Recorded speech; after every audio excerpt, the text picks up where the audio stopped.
Olá, segundo ano. Estamos aqui para dar continuidade à nossa aula. A gente já falou sobre a Marcha do Café, também já falamos sobre o Ouro Verde, espaços agrários no Brasil. E agora a gente vai dar continuidade ao conteúdo, tá? Vocês podem dar uma olhada lá na apostila, na página 29. A gente vai continuar aí a partir da página 29 da nossa apostila, módulo 9, Sistema Agrário, certo? Então, a gente vai começar a falar sobre a concentração de terras e os conflitos fundiários.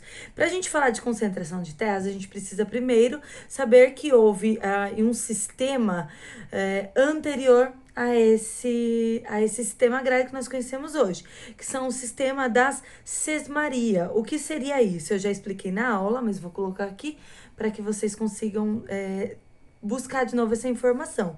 Então, eram lotes de terras que eram distribuídos a um beneficiário em nome do rei, certo? Então, lembra lá das capitanias hereditárias, 1534, começa a divisão do território brasileiro. Tem aquele outro videozinho que eu passei para vocês do YouTube também, que mostra aí uma escala de tempo e todo o desenvolvimento do território brasileiro para vocês relembrarem, tá bom? Então, era muito utilizado, tá? No final da Idade Média, na colonização dos portugueses, principalmente aqui no Brasil. A partir do ano aí de 1800, esse sistema ele começa a ser suprimido, tá? Então, a gente vai ter um sistema suprimido e vamos ter aí um intervalo de mais ou menos 28 anos sem nenhuma lei que se estabeleça sobre os territórios, sobre as demarcações de terra, certo? E as estruturas fundiárias, elas vão sofrendo alterações. Há uma expansão da cafeicultura, tá? E aí, a gente vê em 1850, a lei de terras. Lembra, eu já expliquei para vocês, no outro vídeo também tem a explicação sobre as leis de terras. Deem uma olhada lá. E aí, com a lei de terra, as terras passam a ser mercadorias. E todo aquele que não tiver terra, agora ele precisa solicitar essas terras, comprar essas terras de um proprietário individual, certo? Então, ele vai ter a opção de comprar ou de um proprietário individual, certo? Ou do próprio estado, tá? E os preços eram altos, e esses preços eram praticados de forma alta porque eles serviam para financiar a mão de obra que viria do exterior, certo? Para financiar os imigrantes que estariam entrando, atuando no nosso país agora como mão de obra nas lavouras, tá bom? E aí a gente vai ter essa medida que impede que as terras sejam possuídas tanto pelos Nós tivemos um cortezinho, porque eu recebi uma ligação, mas vamos lá, como eu estava falando, essas terras, elas passam a ser mercadorias e as medidas que vêm sendo tomadas, elas vêm com o intuito de que as terras não sejam possuídas nem por escravos, nem por imigrantes e também pelos pequenos produtores da época, tá? A ausência desses títulos, né, a ausência desses documentos que comprovam de alguma forma a nomeação de quem pertence a essas terras, cria aí a grilagem, o que a gente conhece aí como grilagem. O que era grilagem? Grilagem era uma forma que eles envelheciam o documento, tá, para parecer que tinha uma idade diferente da que realmente tinha. Tá, então era uma falsificação do documento com grilos. Eles colocavam numa caixa esses grilos com o documento e aí ocorria esse envelhecimento precoce do documento. Isso ocorreu principalmente aí na época, né, do então presidente Prudente de Moraes, que esteve no poder de 1894 até 1898, no século XIX, tá? E deu origem a alguns movimentos. Então, a gente vai ter aí um movimento chamado Liga Camponesa, que inicia-se em 1945 lá no sul, no sul, e vem ganhando força para o restante do Brasil. Ele ganha força, aumenta, né? E ele é formado de pecuaristas e agricultores, tá bom? essa mobilização ela vai crescer e ela vai dar um nome a um novo movimento que se chama Liga Galileia, que passa a ser de todos esse movimento, né, dos camponeses e também daqueles proprietários, não, dos inquilinos de terra. Tá? São pessoas que cultivavam a terra, tinham plantio, mas pagavam aluguel para os senhores de engenho. E esse movimento da Liga da Galileia, ele ganha ali uma força de um deputado do PSB, né, o advogado Francisco Julião, do Partido Socialista Brasileiro, que ele tem como plataforma da sua candidatura esse movimento de reforma agrária no Brasil, tá bom? A reforma agrária também é muito marcada com a modernização rural, a modernização do campo.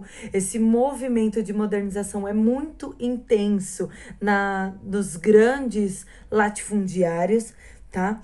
Também há uma movimentação sindical, então há a criação de diversos sindicatos agrários.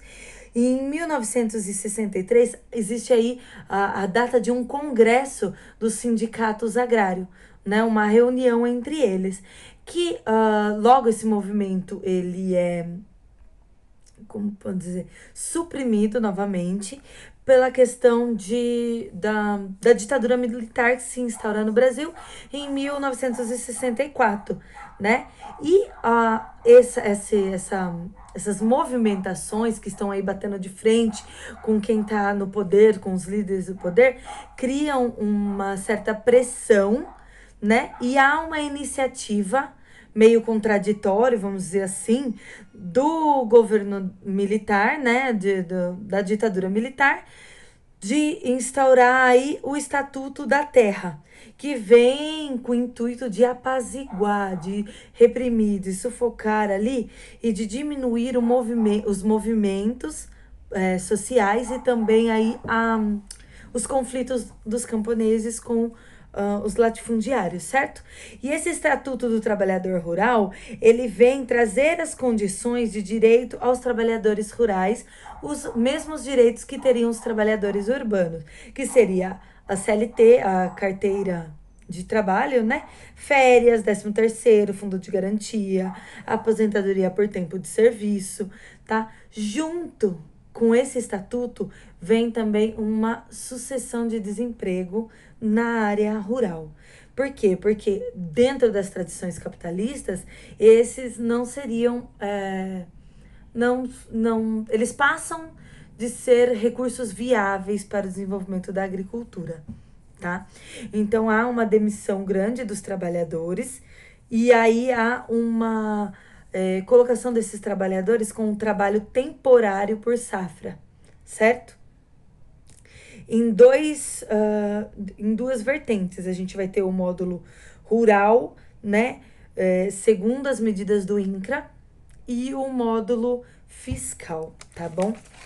E aí que a gente entra, né? No século XXI já, o INCRA, ele vem estabelecer formas de medidas, aí consegui. Formas de medidas, tá bom? Ele vem aí como forma de medidas para interferir aí no desenvolvimento, tá bom? INCRA é o Instituto Nacional de Colonização e Reforma Agrária. Ele vem aí estipular formas de medida, certo? Então, ele vai colocar como de 1 a 4 módulos fiscais, e aí a gente está falando em hectares de terra, tá? Como o pequeno, certo? De 1 a 4 é o pequeno, de 4 a 15 é o médio porte, propriedade de médio porte, e acima de 15 é grande porte. E aí, como eu expliquei para vocês, 86% dos produtores agrícolas possuem menos de 100 hectares. Dentro desses 86%, 36% possuem menos de 10 hectares de terra, tá? De 1,6% possuem mais de 1.000 hectares, certo? Então, a gente consegue observar 1,6% possuem mais de 1.000 hectares. Ou seja, a gente está falando de grandes propriedades na mão de pequenos. Não, ao contrário, grandes propriedades na mão de poucos proprietários, certo? E isso vai equivaler a 62% do território, tá? Enquanto ali os 86% menores equivale a 17% do território. 17% do território, tá? Do agronegócio está na mão de pequenos produtores. 1,6 está na mão, 1,6 é dono de 62% do território agrário. Deu aí para entender? Então, só recapitulando, ficou meio confusa essa parte.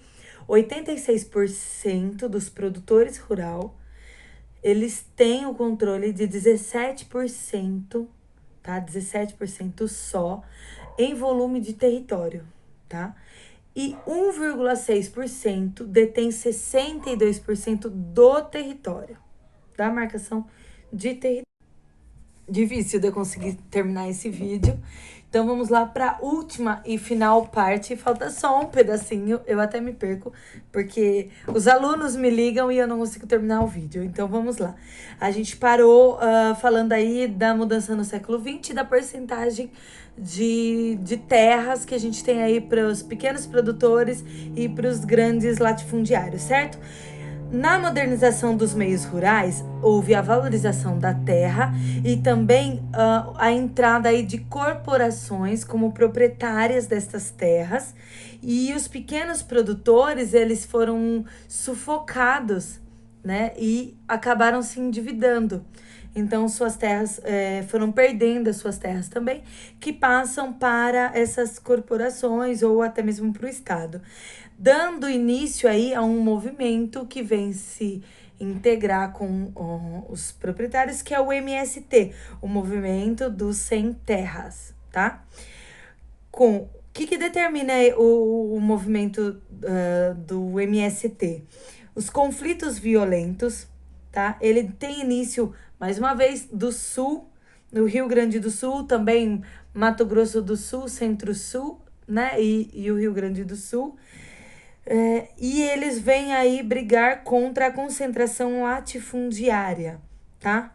Em 1980, há uma mudança na legislação com uma tentativa do acesso democrático à terra. E aí a gente tem a entrada dos assentamentos. Que são assentamentos? Esse movimento, essa parcela rural, ela entra na propriedade e começa a utilizar dessa terra, cultivar esta terra. E aí o governo, ele passa essa terra para os assentados, para quem está lá, tá bom? Vou pedir para vocês darem uma olhada, fazerem uma leitura da página 32 e 33, embora a gente já tenha feito aí a explicação juntos e também respondido as 5 questões que eu pedi para vocês me enviarem no portal para encerrar aí este capítulo, certo? Uma ótima semana para vocês.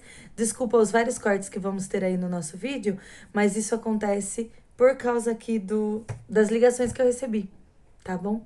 Obrigado, desculpa, tchau.